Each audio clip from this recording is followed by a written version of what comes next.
આજનો મુદ્દો છે હત્યા બાદ આક્રોશ।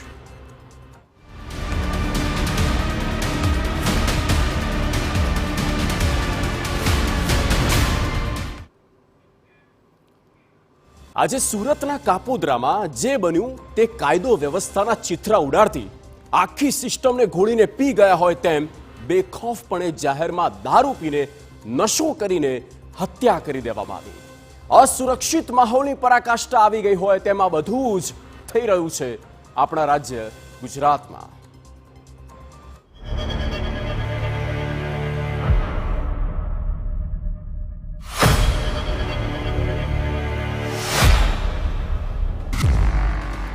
एक राहदारी शख्स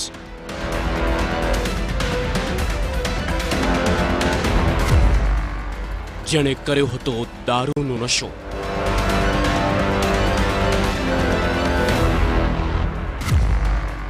અજાણ્યા પાસે માગ્યા રૂપિયા।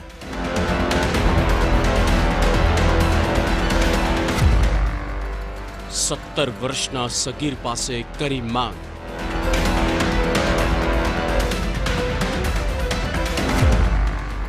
સગીર યુવકે કર્યો ઇનકાર।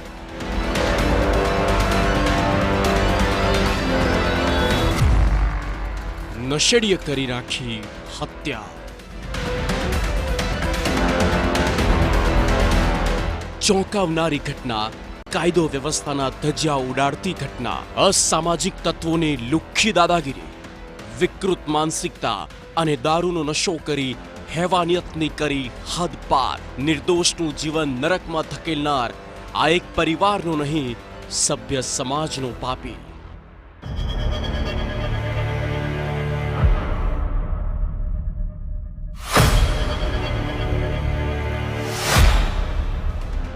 સુરત શહેરમાં છેલ્લા કેટલાક સમયથી ગુંડા રાજ, અસામાજિક તત્વો અને નશેડી રાજ વધી ગયું હોય તેવું લાગી રહ્યું છે।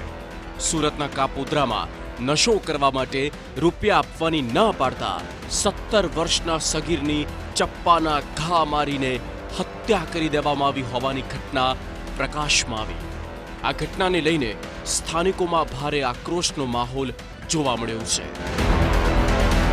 દારૂ પી અને રોડ ઉપર ઊભો હતો અને આ બાળક પાસેથી કઈ કે નજીવા પૈસા માંગે છે, 20 રૂપિયા કે 50 રૂપિયાની માંગ કરે છે। આ બાળકના ખીચામાં પૈસા ન હોવાથી આ બાળકે પૈસા ન આપ્યા હતા, જેથી કરી અને એમની દાજ રાખી અને દારૂનો નશો કર્યા પછી આ તમામ ઘટનાઓ બની છે। જે આરોપીને અત્યારે માહિતી મળતા મુજબ આરોપીને પકડી પાડ્યો છે। આ ઘટનાના પડઘા એટલા ઉગ્ર પડ્યા કે યુવકની હત્યાના બાદ મહિલાઓ રણચંડી બની પોલીસ સ્ટેશનનો ઘેરાવ કર્યો। આ મહિલાઓએ કાપોદ્રા જ નહીં, સમગ્ર સુરતમાં ખુલ્લેઆમ ચાલતા દારૂના અડ્ડા બંધ કરાવવાની તેમજ હત્યારાને ફાંસી આપવાની માંગ કરી હતી। અરે ઈ આમથી બીજાથી ધમાલ કરીને આવ્યો ને દાઈમાં એને મારવા મળ્યો સાહેબ। એ તો હાલો તો કામેશ બેનભાઈ હાલતા હતા કારખાને 8 વાગે, હા એને મારવા મળ્યો અને અહીંયા 24 કલાક ઈ શેરીમાં બેહી રહે, બેનું દીકરી નીરાય ના હોય, કોઈને ક્યાંય જવાય નહીં, અહીંયા બેહી રહી। 500 મહિલાના ટોળાએ કાપોદ્રા પોલીસ સ્ટેશનને હલ્લાબોલ કરતા માહોલ ગરમાયો। આ મામલે ડીસીપી આલોક કુમારે કહ્યું કે આ મામલે સ્પેશિયલ ઇન્વેસ્ટિગેશનની ટીમ બનાવીને 15 દિવસમાં ચાર્જશીટ દાખલ કરવામાં આવશે। સર, જે રીતે આખો લોકો છે તે પોલીસ સ્ટેશનનો ઘેરાવો, ત્યારબાદ રોડ ઉપર જે बैठा था અને કઈ રીતે હાલ સમજાવટ? हमने परिवार को समझाया ये बनाव जो है ये अनिच्छनीय है, इसमें कोई डाउट नहीं है। और जो पब्लिक में जो संवेदना है हम संवेदना को भी समझते हैं और हम उनके साथ खड़े हैं। और इस केस में हमने इसलिए एक SIT की रचना की है और SIT वो सारे साइंटिफिक एविडेंस और पंचनामा जो ई साक्ष्य की जो गवाही है नए कानून में, वो सारा साइंटिफिक एविडेंस कलेक्ट करके हम इसमें विदिन 15 to 20 डेज हम इसमें चार्जशीट करेंगे और स्पेशल पब्लिक प्रोसिक्यूटर का मदद लेके हम इसमें केस को फास्ट ट्रैक करके आरोपी को कड़क से कड़क सजा दिलवाएंगे। ये खातरी हमने परिवारजनों को दी और वो इसके कारण थोड़े शांत हुए। आखी घटना समझो।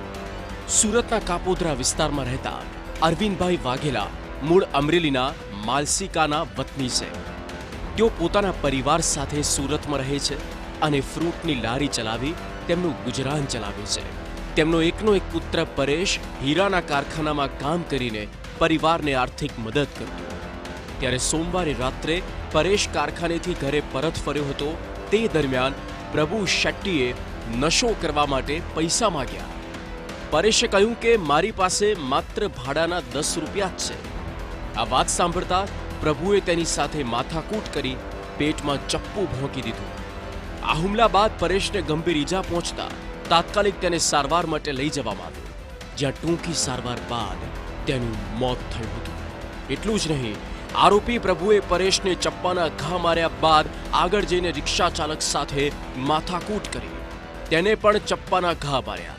હાલ તો રિક્ષા ચાલક હોસ્પિટલમાં સારવાર હેઠળ છે. नो स्टोन्स अनटर्न्ड, कोई भी चीज़ हम छोड़ेंगे नहीं और इन डेप्थ इन्वेस्टिगेशन हम कर रहे हैं. इसमें कोई भी साइंटिफिक पुरावा जो भी है हम इसको बैक करेंगे और उसको हम केस को एकदम फुल प्रूफ बनाएंगे और केस को फुल प्रूफ बना के ऑनरेबल कोर्ट में हम रजू करेंगे और माननीय कोर्ट इसमें सजा सुनाएगी. પોલીસ કોઈ પણ એંગલથી ઢીલાશ રાખવા માંગતી નથી અને કડકમાં કડક સજા થાય તે માટેના પ્રયત્નો કરવામાં આવશે તેવું કહી રહી છે. પણ આ રોષ તમે જુઓ.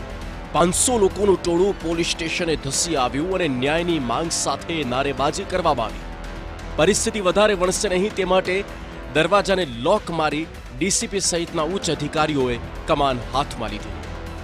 સુરતના કાપોદ્રા વિસ્તારની જે ઘટના સામે આવી હતી કે ગત મોડી રાત્રિના સમયે જે પરેશ નામનો જે વ્યક્તિ છે તે રત્ન કલાકાર તરીકે કામ કરે છે અને જે કારખાનાની અંદરથી છૂટી અને પોતાના ઘર તરફ જઈ રહ્યો હતો ત્યારે જે રીતે આ દ્રશ્યોની અંદર જોઈ શકાય છે કે કાપોદ્રા પોલીસે જે હત્યા કરનાર જે આરોપી છે તેની ધરપકડ કરી લીધી છે અને જે રીતે પ્રભુ શેટ્ટી નામનો જે વ્યક્તિ છે તે છૂટક મજૂરી કરે છે અને પોતે દારૂ પીવા માટે આ જે મૃતક છે તેની પાસે જે રૂપિયા માંગણી કરી હતી, પણ જે રીતે રત્ન કલાકાર જે પરેશ નામનો જે વ્યક્તિ છે તેની પાસે રૂપિયા ન હોવાથી તેને ના પાડી હતી અને માત્ર સામાન્ય બોલાચાલીની અંદર આ આરોપીએ આ યુવકને ચપ્પુના ઘા મારી અને હત્યા કરી લીધી હતી.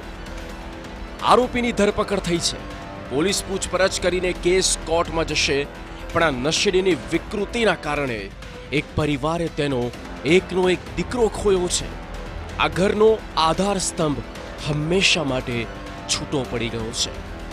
બળદેવ સુથાર, TV9 સુરત.